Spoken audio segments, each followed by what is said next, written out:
लेकिन जो होना है वो होगा। इसलिए तो कहते हैं होनी तो होके रहे। दोष किसी को दोष देना है तो हमारे कर्म ही दोषी। तो हंस लो और रो लो और दोनों में उसकी मर्जी समझो, क्योंकि हम तो उसके खिलौने हैं। आपका शत्रु कितना भी बलशाली क्यों ना हो, पर भरोसा भगवान का रखिएगा। एक भरोसे एक बल, एक आस विश्वास। होनी कारण तो बनाती है, पर वो कारण झूठा है।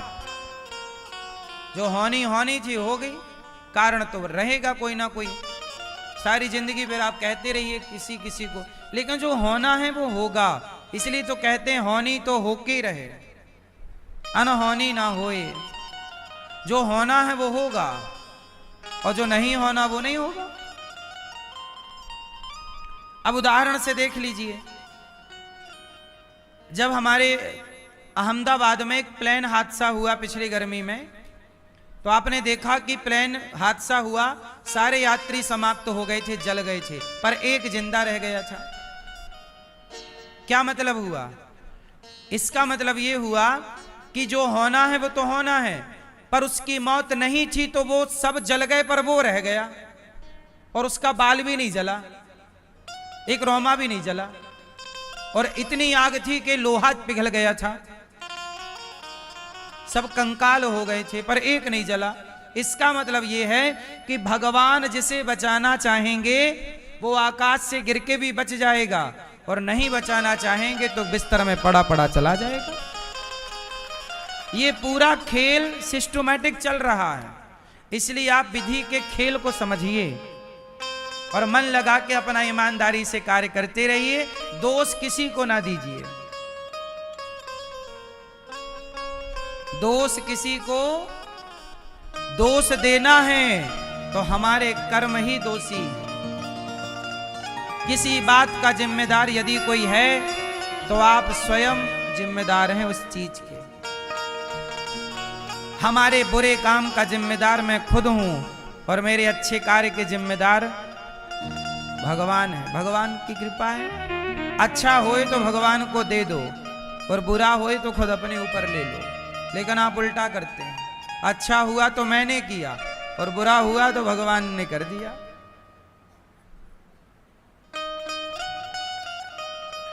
वृत्तासुर का उद्धार हुआ। चित्रकेतु ने पुत्र के ज्ञान से बहुत ठीक ठीक समझ लिया, वही चित्रकेतु बने, आज उनका उद्धार हो गया। भगवान अपने भक्तों से कितना प्रेम करते हैं। एक छोटी सी कथा है। भगवान के एक भक्त हैं प्रहलाद। क्या नाम है? जोर से। प्रहलाद के पिता का नाम है हिरण्यकश्यपु।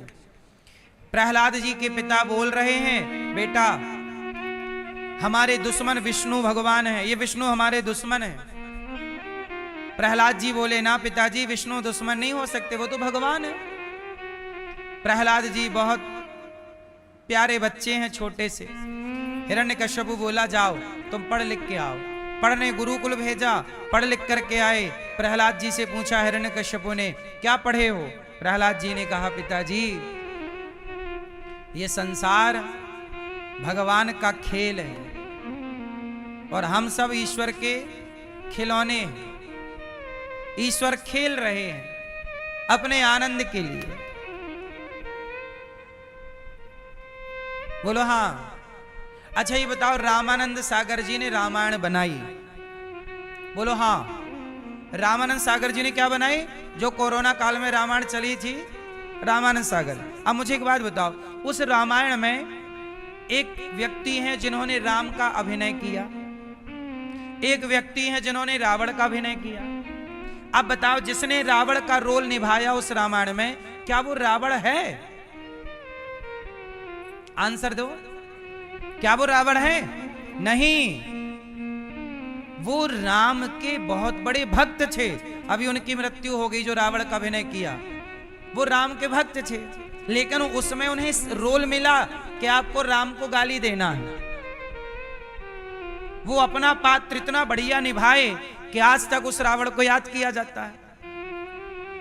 अच्छा, उस रावण में, उस रामायण में एक महिला है जिसने सूपनखा का रोल निभाया। तो क्या वो वास्तविक में सूपनखा थी? नहीं थी, अभिनय कर रही थी। क्यों? इस अभिनय से रामायण तैयार होगी। सबको अपना अपना अभिनय कैसे करना है? Perfect, original. इससे क्या होगा? रामायण। इसलिए उस रामायण जैसी दूसरी फिर कोई रामायण नहीं बनी, क्योंकि सबने अपना अपना किरदार, अपना अपना अभिनय सही सही किया। अब ये समझो कि जैसे उस रामायण के सारे पात्रों ने सारी लीला की, पर वो सारे पात्र असली नहीं थे, केवल अभिनय के लिए पात्र बनाए गए थे। ऐसे, अच्छा किसके लिए? ताकि रामायण तैयार हो जाए। ऐसे ही आप और हम ईश्वर के खिलौने हैं। कभी वो हंसाते हैं, कभी वो रुलाते हैं। तो हंस लो और रो लो, और दोनों में उसकी मर्जी समझो, क्योंकि हम तो उसके खिलौने हैं। छोटा बच्चा खिलौने के साथ खेलता है ना, तो कभी खिलौने के साथ खेलेगा, कभी खिलौने को उठा के पटक देगा। तो खिलौना थोड़ी कहता कि तुमने पटका क्यों। खिलौना तो अधीन है, तुम जैसे चाहो व्यवहार करो। ऐसे ही भक्त को भगवान के अधीन होना चाहिए, और जो अधीन हो गया तो फिर भगवान का हर व्यवहार भक्त को मंजूर होता है। और यही जीवन का सार है। तभी व्यक्ति ठीक ठीक जिंदगी का आनंद ले पाएगा, जी पाएगा। वरना आप लोग परेशान रहते हो। बहुत सारे सवाल हैं जिनके उत्तर आपको नहीं मिल पाते, लेकिन समर्पण करके इस भाव से चलो तो उत्तर मिल जाएंगे। अब आप और समझो, प्रहलाद जी कौन है? प्रहलाद जी एक छोटे से बच्चे हैं, और किसने इन्हें तैयार किया है? भगवान ने। अच्छा, भगवान की भक्ति, हिरण्यकश्यपु जैसे पापी के घर, दुष्ट के घर किसका जन्म हुआ? भक्त का। हिरण्यकश्यपु बोला क्या पढ़ के आया है? बोला मैंने श्रवणम, मैंने कथा सुनना सीखी है, कीर्तन करना, प्रभु से प्रेम करना सीखा। हिरण्यकश्यपु बोला मैं मार डालूंगा तुझे। प्रहलाद जी बोले पिताजी मार दो।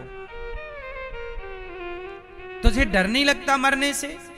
प्रहलाद जी बोले पिताजी, मां के पेट में इतनी सी जगह है, और इतनी सी जगह में हम सब लोग 9 महीने लटके रहे। जिस विधाता ने मां के पेट में इतनी सी जगह पे मरने नहीं दिया, यदि वो बचाएगा तो यहां कोई मार थोड़ी सकता है, और वो ही मारेगा तो फिर कोई बचा नहीं सकता।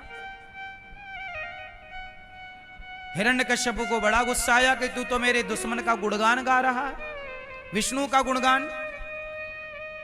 हिरण्यकश्यपु ने कहा सैनिकों मार डालो इसे। ले जाने लगे मारने के लिए।